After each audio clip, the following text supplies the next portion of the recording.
Welcome and thank you for joining us today for a webinar discussion on designing your product with the future in mind. Today's panel will be moderated by our Commercial Director, Heather Moyer. Our panelists include Chris Morgan, Aaron Pales, and Brian Kononchik. At the bottom of your screen, you should see a little Q&A box. Please add any questions to that spot and we will address them at the end of the session. And now I'll turn it over to Heather. Good afternoon, everyone.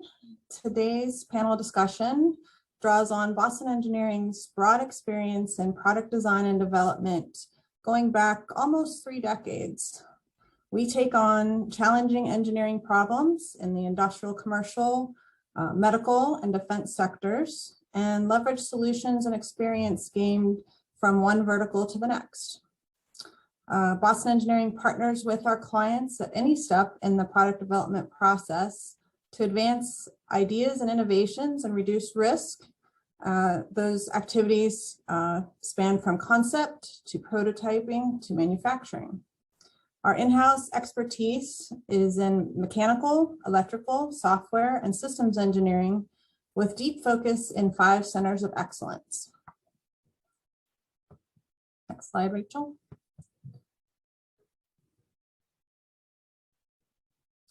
These centers of excellence include Design for X, where X can be manufacturability, reliability, serviceability, and a lot of other abilities, control systems, digital solutions, embedded systems, and robotics. And we have several of our subject matter experts representing these COEs with us today. Next slide. So today's webinar, Designing with the Future in Mind, will focus on a few themes. Supply chain management challenges. We'll investigate how to mitigate issues with part obsolescence and component reliability. Smart devices and connected systems. We'll talk about considerations for designing smart products and launching an Internet of Things or IoT device. Asset management and maintenance. Thinking about serviceability and updating firmware or software in the field. Also, how do we leverage all of that data from connected devices for proactive asset management? And market adaptability, ways to engineer your product for a global market and some techniques to build in flexibility for additional features or future enhancements. Okay, so our discussion will start with supply chain challenges. The average component life cycle is now only 10 years. And when key components become obsolete, companies have to scramble to find replacements or rework their own product designs to accommodate the change. In particular, we're seeing an increase in electronic parts obsolescence due to rapid innovation and demand for low power components. So I'd like to ask Aaron, from your perspective, what design steps can be taken to assure that a product's electronics have a long production life?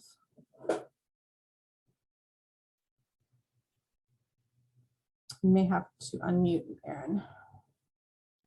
Yeah, it all starts with the design phase where you're really trying to pick components that can have multiple sources, and then if you can't do that and you have to pick single source parts, then your best thing to do is to try and find vendors that have reputations for building the parts for as long as they say they're going to build the parts and delivering them to you.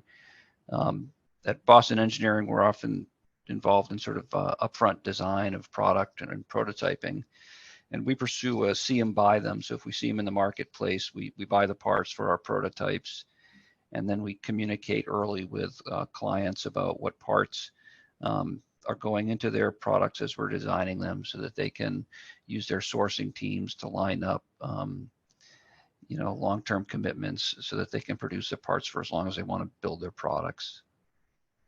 Okay, great. So on the software side, Chris, can you write product code so it can execute on processors, say microprocessors from different manufacturers if you need to make a hardware change? How do you build in that adaptability into the software? Yeah, that's a great question. Processors tend to be one of those components that is single sourced in your product. They're often the most complicated component on a PC board, just in terms of what elements what functions they perform and how specialized they are. There are some things you can do to make your processor transition smoother.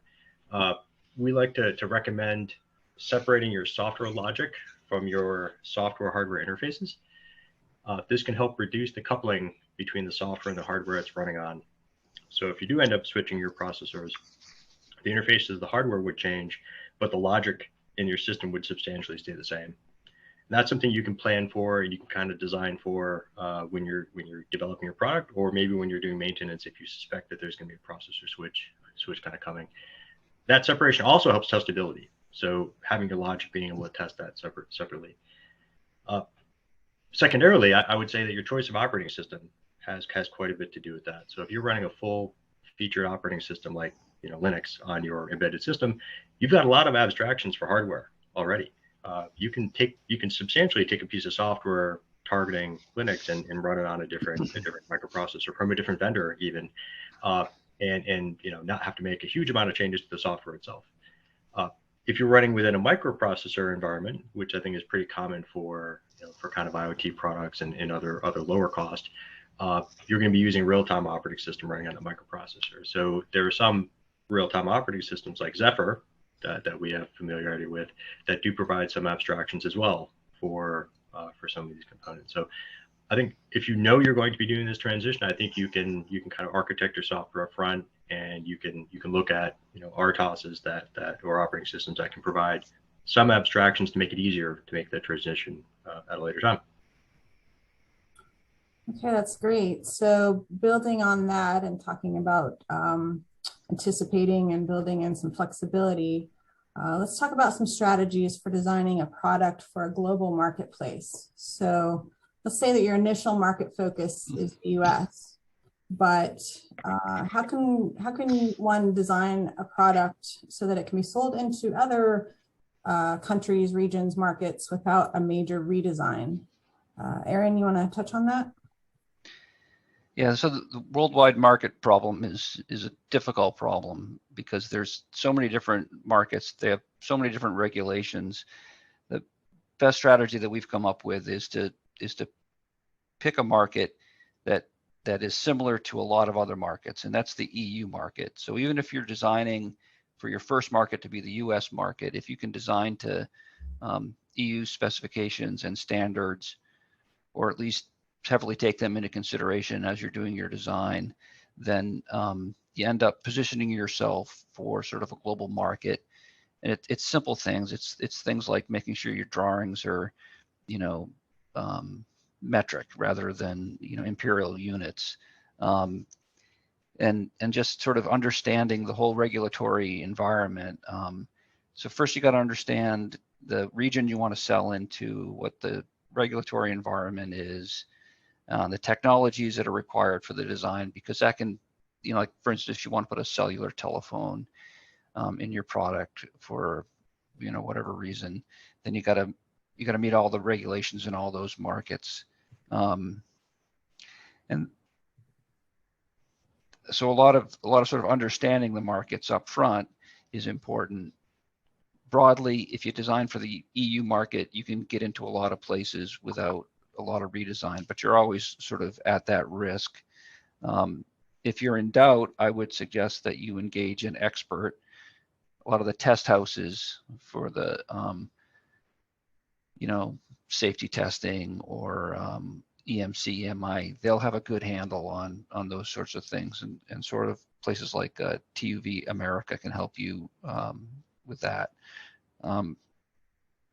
The other thing you should know about is that many regulations require specific design processes to be followed so that you produce the right paper trail so you can prove your product meets the requirements. And you have to know that up front. And so it's a lot of sort of upfront systems engineering to really sort of understand where you're at. But when in doubt, design for the EU market. It's got great acceptance in the US, and it's got acceptance sort of globally. But if you're trying to get into niche markets that, you really got to put the time into understanding what they are and what the requirements are for those markets. Yeah, that's great. Good insights. So thinking more about the user interface side of things, Chris, if I want to establish a market in an English-speaking country and then move to other markets with other languages, how do I consider that in terms of my initial product design regarding both user interface and maybe other considerations with regard to language? Yeah, I would say I think fortunately we've seen a lot of progress in very many frameworks for user interfaces have built-in internationalization. So you can develop them in your native language, you can put in placeholders, and then you kind of have a system and a framework there that allows you to swap out, language and text prompts, etc.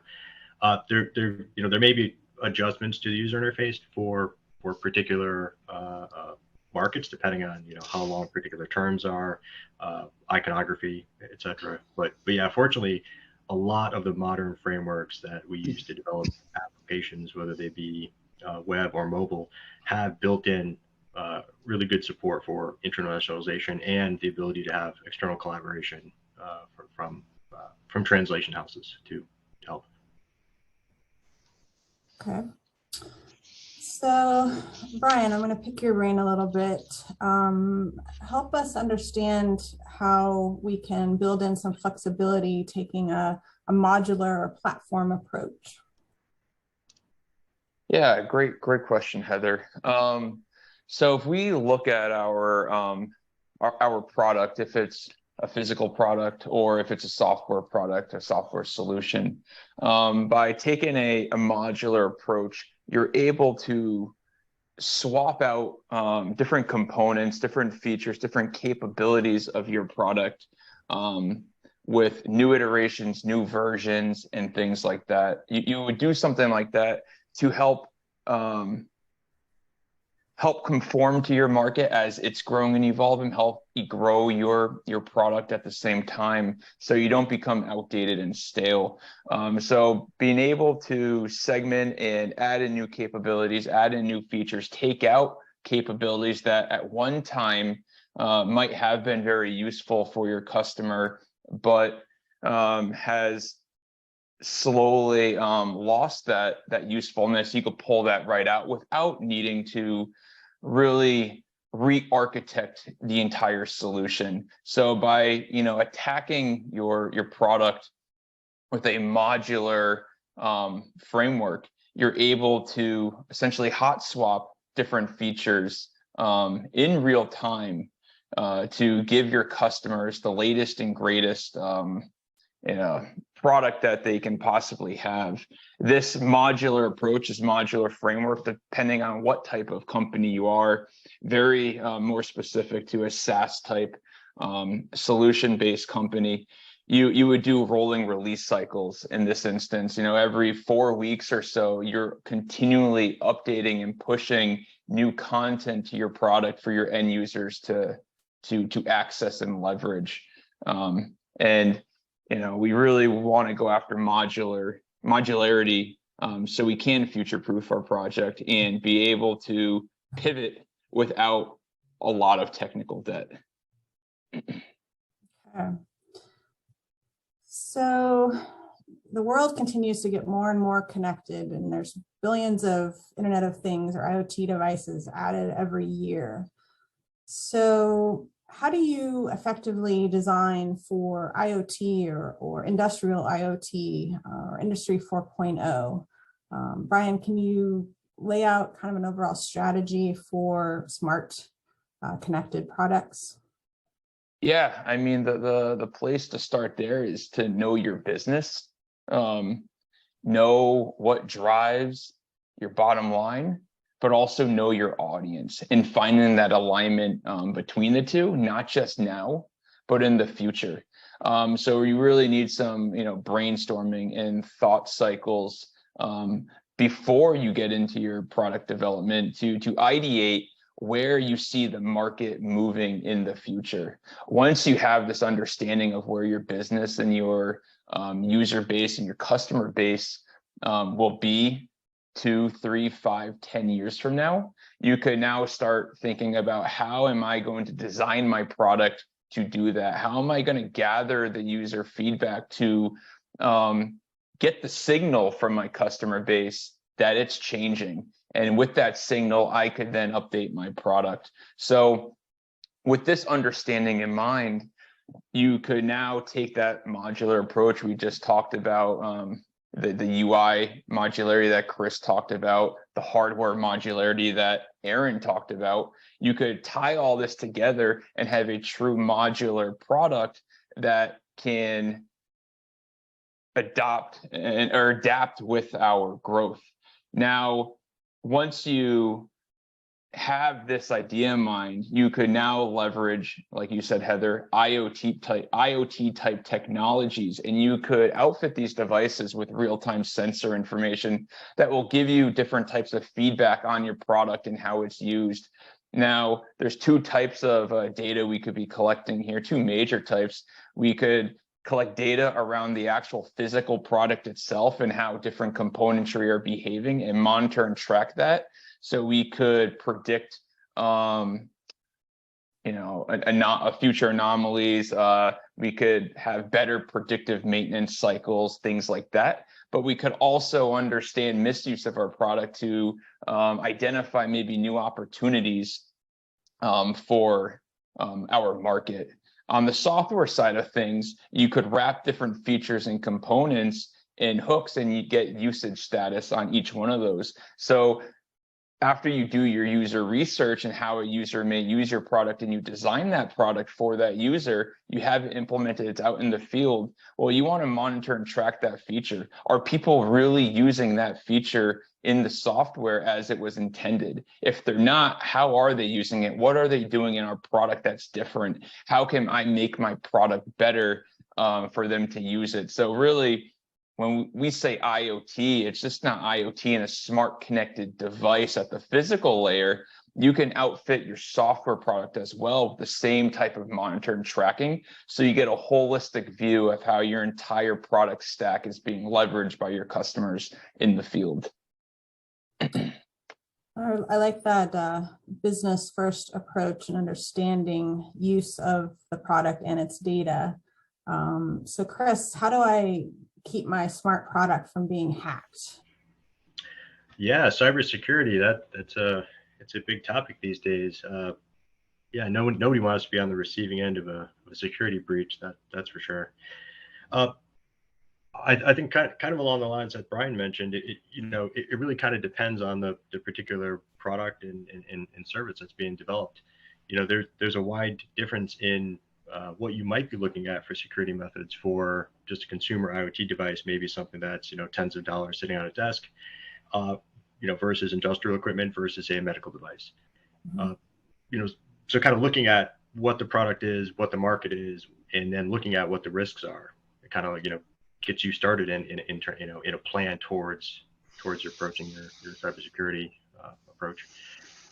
Any plan is likely to involve a technique called defense in depth, where you've got a number of layers that segment your system and protect it, and also protect against the use of any breach at any point being extended to another. So kind of one example is that you have a password and a login to an account, but the account itself has limited permissions. So even if somebody were to get into an account, they wouldn't be able to go potentially further. So for physical devices, you've got things like cloning you're worried about. Maybe you're worried about data coming out, people dumping software out of your device, tampering with its behavior. If it's a medical device, potentially commanding it to do things that could harm a patient. There's so much to talk about on this particular topic, but yeah, it's definitely something that is top of mind for any kind of connected system. With the value of that connectivity, comes the potential risk that you want to mitigate through through a robust cybersecurity plan. So Aaron, thinking more on the physical side, Chris mentioned cloning and copying. What can you do to prevent that from protecting your intellectual property and your IP and your business. I think prevention is pretty hard, but you can do a lot to slow it down. And the first thing you can do is a lot of the programmable parts have encryption capability. So this is the program that's sort of, embedded in the hardware. So you can use the encryption capability. So if someone does read your bit stream back, it doesn't mean much to them. They gotta first figure out how to read it back, then they gotta figure out how to decrypt it, then they can maybe use it. And so that slows them down quite a bit. And then there's a whole bunch of sort of obfuscation things that are that you can do to your hardware, like your printed circuit boards.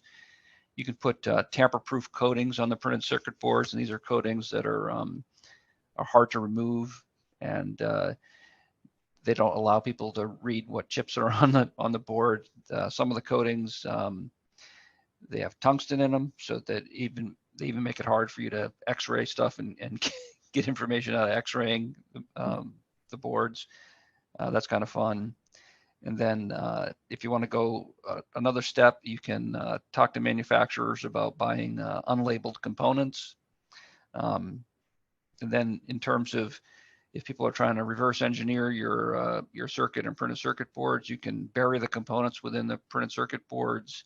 And people go really far on this. They can add non-functional circuits and traces to your circuit boards so that it just confuses people and makes the job harder. That slows things down a bunch.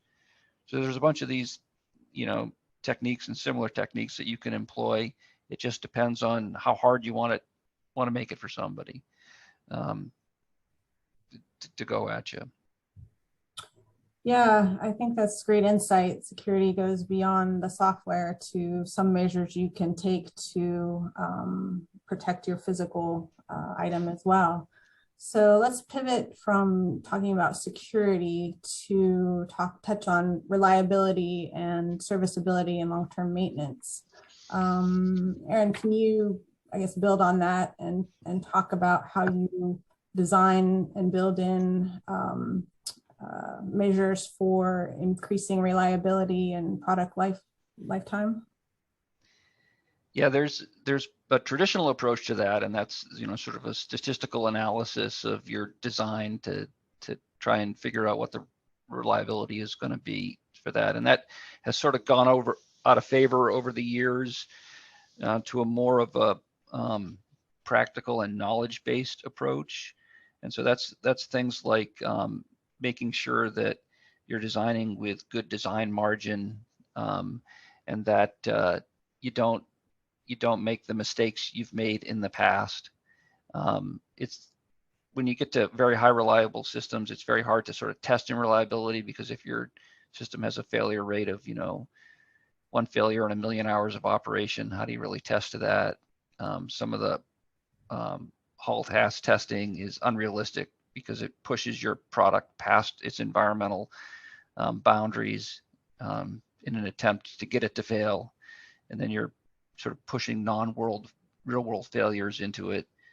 And so it's things like good solid engineering principles and design methodologies, making sure that for instance, your resistors are being used well within their voltage range and power dissipation range, making sure that you're not placing them next to other components that can overheat them. And on the capacitor side, there's a lot of sort of mortality with capacitors if you over voltage them or you use them past their ripple current ratings and that sort of thing. So it's a lot of just making sure you're designing with good margins, making sure that the things that fail in a system like connectors are well designed. There's good cable strain relief so that you don't overstress the cables and get them to fail either at the contacts or at the junction between the circuit board and the where the solder pad comes down. And if you pay attention to all those things and you do that well, you can end up with pretty high reliable systems. The other thing is just if you really go through all of the expected failure modes and you're sort of honest with yourself when you're doing the design, and you get team input, then you can identify the failure modes and make sure that your product can survive those failure modes and address them during the design stage. So much of that reliability happens at the design stage, and so much of it is based on sort of fundamental principles of engineering and not pushing margins. And then I guess Chris can talk about the software side, because that's a whole other thing. But on the hardware side, it's all about margins, and making sure that you don't exceed stress and strain on the mechanical side, and the same sorts of stress and strain kind of things, but on the electrical side.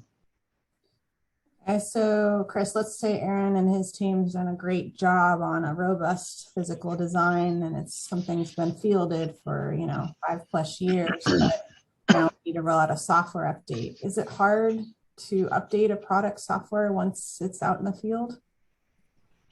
Yeah, it can be. I think if it's a connected product and it has a full infrastructure for a software update, then maybe it's something that's been done along the lifetime of the product. If it's not connected, it's a case where you're trying to roll out software changes either through an update in person to a product, or you're looking to add connectivity.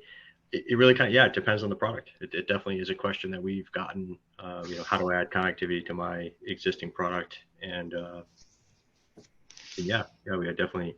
It's very, very application specific, very product specific.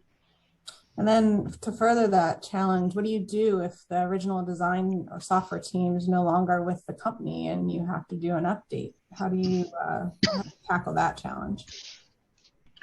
Yeah, we get into quite a bit of engineering archaeology. We'll work with whoever is at the company. We'll try to get every kind of documentation we can get our hands on. Written documentation, test plans are really valuable. Schematics, software review, any kind of source code, and we'll try to kind of build up from there. It really depends on the age. We work with, in the past few years, we worked with some products that haven't seen updates for several years, required us to roll back to relatively old versions of Windows that are unsupported to get the tool change to install and the code to build. It definitely is something that does take a bit of time to get kind of up and running with. But it definitely is kind of the nature of some systems that don't get touched for many, many years. Very interesting. Okay, so let's wrap up a bit and talk about that, all of the data that is out there, both in terms of fielded products. Brian, can you talk to, how do you monitor and track that information, and then building on that, how can that rich data source be used for new product enhancements or other type of potential customer offerings? Yeah, so really you want to identify as early as possible in the design stage what types of data you want to be tracking and why you want to be tracking that type of data. Just like Chris and Aaron both, highlighted multiple times, it could be sometimes very complex and cumbersome to add in new software updates and new hardware, components after it's already been deployed in the field. So you really, in that design phase, want to identify the types of data you need and types of data you need to be tracking in your product. Some reasons you might want to be tracking this data is to do, predictive maintenance, anomaly detection. You want to know, before the product fails that it might fail, or it's being used not necessarily to, the requirements that you thought, and it's going to potentially need maintenance earlier.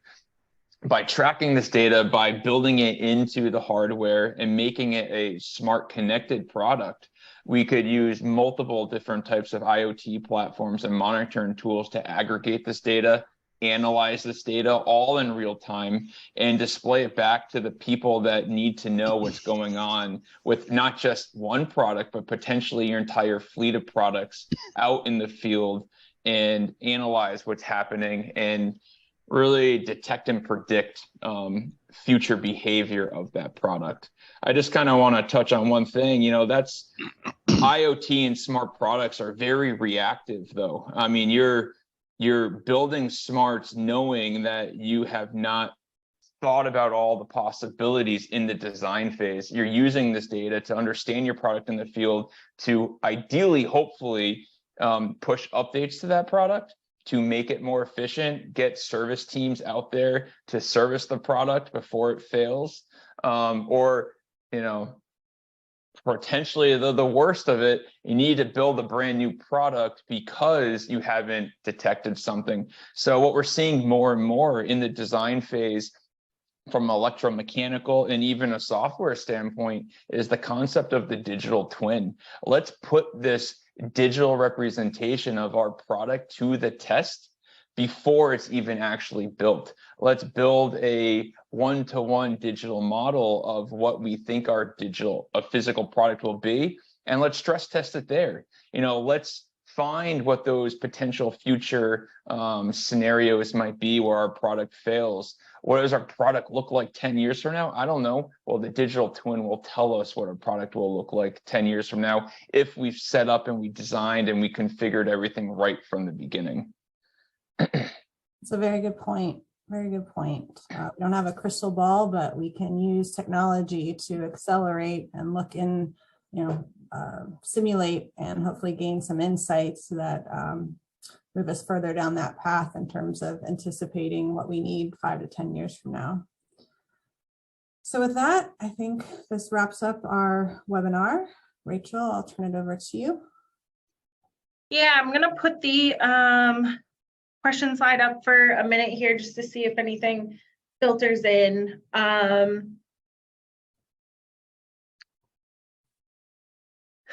So we do have a question. Does Boston Engineering have a unique phased process approach to development? Yes, we do. Our product development process is 7 phases, starting with requirements through concept development, detailed engineering, prototyping, and then moving on towards representative manufactured product design iterations, handoff and working with contract manufacturing, and then ultimately future refinements and lifecycle support. That said, while we do follow our process rigorously, we can also adapt our process to follow a phased process approach that our clients have, so that we can dovetail our process into yours if that's desired. Thanks for the question. Perfect. Yeah, so it looks like that's our only question so far. If anybody has any other questions that they want to send in, the email is at the bottom of the page here, info@boston-engineering.com. And we'll get the question over to the correct person. But with that, it looks like our session concludes today. I want to thank our panelists and everybody who joined us for your time, and enjoy the rest of the day. Thank you.